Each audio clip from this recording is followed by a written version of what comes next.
सो दोस्तों welcome to money stocks. तो इस वीडियो के अंदर हम लोग बात करने वाले हैं मल्टीपल स्टॉक्स के बारे में। तो चलिए सबसे पहले हम लोग डिस्कस करेंगे CDSL के बारे में। तो जहां हमें CDSL कंपनी के अंदर आज के दिन कहीं ना कहीं 9% तक की तेजी में निकल के आया हुआ है एंड 1585 रुपीज़ के आसपास हमें क्लोजिंग नजर आ चुकी है। वही अगर अपने कंपनी के अंदर ड्यूरिंग द मार्केट वाला परफॉर्मेंस अगर आपने देखा होगा तो 11 से 12% तक का तेजी हमें CDSL कंपनी के अंदर हमें देखने को मिला था, राइट। लेकिन वही अगर आपने अपने पोर्टफोलियो के अंदर CDSL कंपनी को अगर ऐड किया है तो आपके पोर्टफोलियो के अंदर कहीं ना कहीं 48% तक का 48% तक का फॉल आपको नजर आया होगा, गिरावट आपको देखने को मिला हुआ होगा कि CDSL कंपनी के अंदर 48% तक की गिरावट हुआ, ऐसा आपको पोर्टफोलियो के अंदर शो हो रहा होगा। लेकिन वही अगर आप चार्ट के अंदर देखोगे तो कहीं ना कहीं 10-11% तक की तेजी हमें निकल के आई है। तो ये बहुत ज़्यादा लोगों को डाउट्स हमें निकल के आ रहा है कि हुआ क्या CDSL कंपनी के अंदर। तो आप सभी को पता होगा कि CDSL कंपनी फंडामेंटली बहुत ज़्यादा स्ट्रॉन्ग है एंड लेटेस्ट एक बहुत बड़ा कंपनी ने अनाउंसमेंट किया था। तो क्या अनाउंसमेंट किया था उसके बारे में भी तो हम लोग डिस्कस करेंगे। लेकिन वही अगर आप चार्ट पैटर्न के अंदर ऑब्जर्व करके चलेंगे तो टॉप से लेके करंट तक हमें आज के दिन अगर आप ऑब्जर्व करेंगे तो 45% से लेके 48% तक का फॉल हमें देखने को मिला हुआ है, राइट। ये अचानक से क्या हुआ जिस वजह से फॉल नज़र आया। तो दोस्तों एक मैं आपके साथ बताना चाहूँगा, ये कोई फॉल हमें निकल के नहीं आया। जो अनाउंसमेंट हमें कंपनी का किया था वही अनाउंसमेंट का आज के दिन हमें एक्स डेट था। तो चलिए डिस्कस करते। 4 घंटे पहले ये अपडेट हमें निकल के आया है, आप देख सकते हो CDSL कंपनी के अंदर हमें 1:1 रेशियो का बोनस दोस्तों अनाउंसमेंट किया गया था। उसी बोनस का हमें आज के दिन एक्स डेट था। तो जो भी कंपनी बोनस अनाउंसमेंट करता है या फिर स्प्लिट अनाउंसमेंट करता है तो उसका जब एक्स डेट होता है तो एक्स डेट के दिन बोनस अगर अनाउंसमेंट किया है तो उस रिलेटेड हमें प्राइस एडजस्टमेंट निकल के आता है। स्प्लिट अगर अनाउंसमेंट किया है तो उस रिलेटेड हमें प्राइस एडजस्टमेंट होता है। तो कहीं ना कहीं पोर्टफोलियो के अंदर दोस्तों करंटली आपको दिखाई दे रहा होगा कि 48% तक का फॉल हुआ है। लेकिन एक दो दिन दोस्तों और ज़्यादा वेट करना, मंडे के दिन तक अच्छा खासा अपने पोर्टफोलियो के अंदर दोस्तों एडजस्टमेंट आपको दिखाई देगा, प्राइस एडजस्टमेंट भी होगा और चार्ट के अंदर भी एडजस्टमेंट निकल के आएगा। एंड जो आपको 48% तक का गिरावट अपने पोर्टफोलियो के अंदर निकल के आ रहा है वो देखने को आपको बिल्कुल भी नहीं मिलेगा। तो कंपनी ने जो बोनस का अनाउंसमेंट किया था 1:1 रेशियो के अंदर, यानी कि अगर आपके पास इस कंपनी के CDSL कंपनी के 1 शेयर होंगे तो हर एक शेयर के ऊपर कंपनी आपको एक बोनस शेयर दोस्तों देने वाला है। उसी का आज के दिन एक्स डेट था। अब ये जो बोनस है, राइट, अब ये जो बोनस शेयर्स है वो कब तक ऐड होंगे उसको दोस्तों थोड़ा बहुत आपको टाइम हमें लग सकता है, थोड़ा बहुत समय हमें लग सकता है। आपके डीमेट अकाउंट के अंदर दोस्तों वो शेयर्स आपको देखने को मिल जाएंगे। 10 होंगे तो 20 होंगे, 20 बन जाएंगे और 100 होंगे तो वो 200 हो जाएंगे, राइट। इस तरीके से कंपनी ने बोनस का हमें अनाउंसमेंट किया था। बाकी यही अपडेट है, कोई और अपडेट नहीं है, ये कोई नेगेटिव खबर नहीं, बहुत अच्छा खासा पॉजिटिव खबर है। लेकिन एक पॉइंट नोट करना, अगर आपको बोनस का बेनिफिट लेना है ना, इसका मतलब ये नहीं कि अभी आपको बोनस का बेनिफिट मिलने वाला है या फिर मिल चुका है। लेकिन ये बेनिफिट नहीं बोलते, जिस प्राइस रेंज पर आपने लिया होगा वही रिटर्न्स, वही तेजी आपको शो हो रहा होगा, राइट। लेकिन आपको बोनस का बेनिफिट कब मिलेगा, जब आप कंपनी को लॉन्ग टर्म के अंदर होल्ड करेंगे। जो लोग लॉन्ग टर्म के अंदर होल्ड करेंगे उन्हीं लोगों को बोनस का हमें बेनिफिट दोस्तों निकल के आएगा, या फिर जो कंपाउंडिंग आप बोलते हैं वो हमें देखने को मिलेगा। अभी CDSL का अगर आप Q1 का रिजल्ट्स देखोगे तो पैरामीटर्स कंपनी के बहुत अच्छे हैं, जैसे कि रेवेन्यूज के अंदर 65% तक की जंप, इनकम के अंदर 82% तक की jump and net profit margin के अंदर 11% तक की जंप हमें देखने को मिला हुआ है। फिर बात आती है आज के दिन आफ्टर मार्केट ऑर्डर भी लग चुका है, जहां अगर आप देखोगे तो 54,000 क्वांटिटीज का आफ्टर मार्केट ऑर्डर लगा हुआ है करंट प्राइस के ऊपर, और ये ऑर्डर लगा है बाइंग साइड के लिए। तो आप समझ सकते हो जैसे भी मंडे के दिन मार्केट ओपन होगा बहुत अच्छी खासी रैली हमें CDSL कंपनी के अंदर निकल के आ सकते, क्योंकि इतना बड़ा जो ऑर्डर लगा है बाइंग साइड के लिए वो सबसे पहले एग्जीक्यूशन होगा, जिस एग्जीक्यूशन के होते ही अच्छी खासी जंप हमें निकल के आ सकती CDSL कंपनी के अंदर। यानी कि अगर जो कंपनी अच्छा होता है, जो कंपनी फंडामेंटली स्ट्रांग होता है, जो कंपनी का बिजनेस फ्यूचर ओरिएंटेड होता है, वो कंपनी के अंदर बड़े बड़े फंड्स के द्वारा हमें बाइंग किया जाता है। तो सबसे पहले डेटा के बारे में हम लोग बात करेंगे म्यूचुअल फंड्स की। तो म्यूचुअल फंड्स का डेटा आपके सामने मैंने ओपन किया है।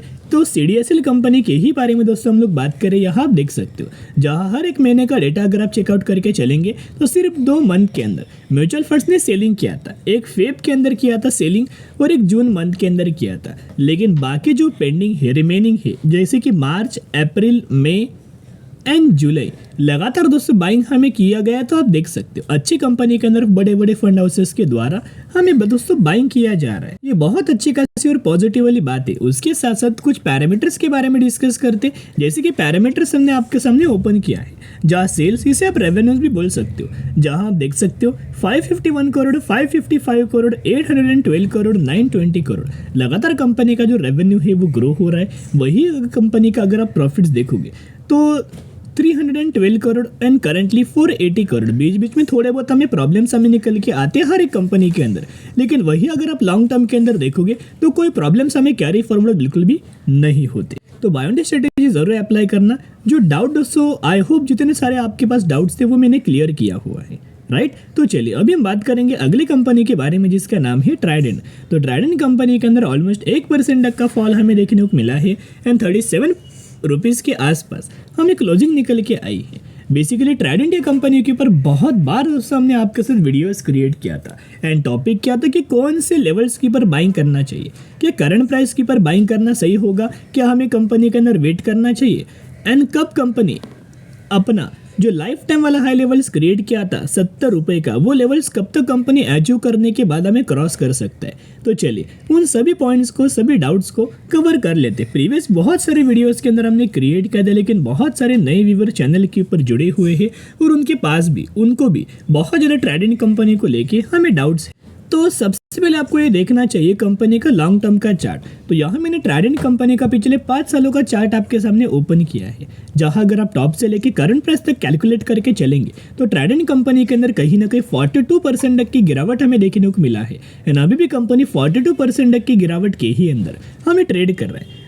तो अगर कंपनी अच्छा होता, फंडामेंटली स्ट्रांग होता, तो क्या 40% तक की गिरावट के अंदर मिलता? बिल्कुल भी नहीं। वो कंपनी गिरावट के अंदर नजर नहीं आता, वो कंपनी तेजी के अंदर होता या फिर कंपनी कंसोलिडेट करता। लेकिन बीच में हमें कोई ना कोई प्रॉब्लम्स हमें जरूर निकल के आए हैं ट्राइडेंट के अंदर, जिस वजह से अभी भी कंपनी 40% तक की गिरावट के अंदर हमें ट्रेड कर रहा है।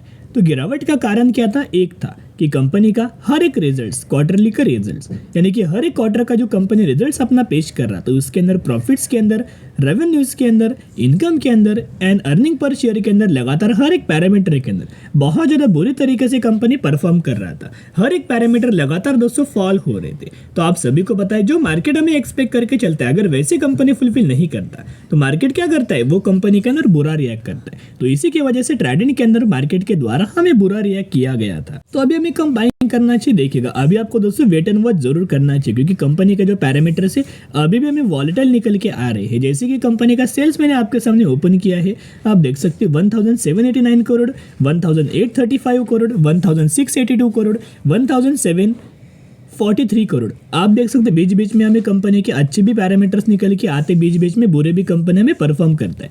एंड उसके साथ साथ कंपनी का प्रॉफिट्स भी अगर आप देखोगे तो उतना अच्छे खासे स्टेबल हमें प्रॉफिट नहीं हो पा रहा है। पहले 90 करोड़ था, फिर बढ़ के हुआ 109 करोड़, फिर कंपनी ने अगले क्वार्टर में रिड्यूस किया था, घट चुका था 59 करोड़, और अभी करंटली क्वार्टर 1 के अंदर 74 करोड़ परफॉर्म किया है। यानी कि अप्स एंड डाउन्स हमें कंपनी के पैरामीटर्स के ऊपर निकल के आए हैं, बिजनेस के अंदर निकल के आए हैं। अभी तक कंपनी का बिजनेस हमें स्टेबल नजर नहीं आया। तो जिस वजह से एक ही मैं रिक्वेस्ट आपके साथ करना चाहूँगा, सबसे पहले करंटली कंपनी के अंदर वेट एंड वॉच करना।